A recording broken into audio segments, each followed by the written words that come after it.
पहलगाम हल्ल्यामध्ये महाराष्ट्रातील मृतांच्या नातेवाईकांना प्रत्येकी 50 लाख रुपयांचा अर्थसहाय्य करण्याचा निर्णय राज्य मंत्रिमंडळाच्या बैठकीत घेण्यात आला आहे। तसंच या मृतांमधील प्रत्येक कुटुंबातील एका सदस्याला सरकारी नोकरी देण्याचा निर्णय राज्य सरकारने घेतला आहे। आज झालेल्या मंत्रिमंडळाच्या बैठकीत मृतांना श्रद्धांजली वाहण्यात आली, त्यानंतर हा निर्णय जाहीर करण्यात आला।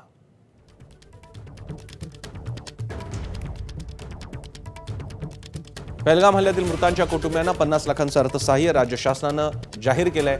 मुख्यमंत्री फडणवीस यांनी ही मोठी घोषणा केली आहे। मृतांच्या प्रत्येक कुटुंबातील एका सदस्याला सरकारी नोकरी आणि 50 लाख रुपये देण्याचा हा निर्णय आहे।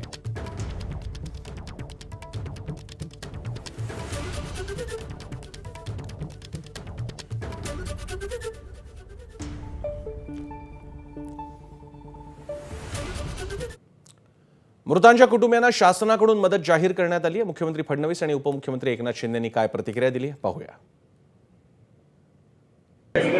पहलगाममध्ये दहशतवादी हल्ल्यामध्ये आमचे जे बांधव मृत्युमुखी पडले त्यांच्या कुटुंबाला प्रत्येकी 50 लाख रुपयाची मदत करण्याचा निर्णय हा आम्ही मंत्रिमंडळात घेतलेला आहे।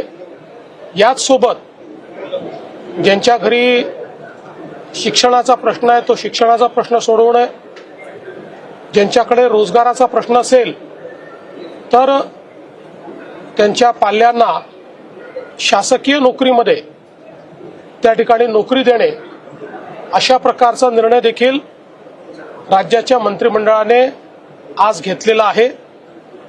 ज्या पहलगाममध्ये हल्ला झाला त्या कुटुंबियांच्या पाठीशी सरकार पूर्णपणे आहे, ते आमच्या परिवारातले आहेत अशीच भावना आमची आहे। त्यामुळे एक कर्ता पुरुष कुटुंबाचा प्रमुख हा गेल्यामुळे ते कुटुंब वाऱ्यावर त्या कुटुंबाला सोडलं जाणार नाही।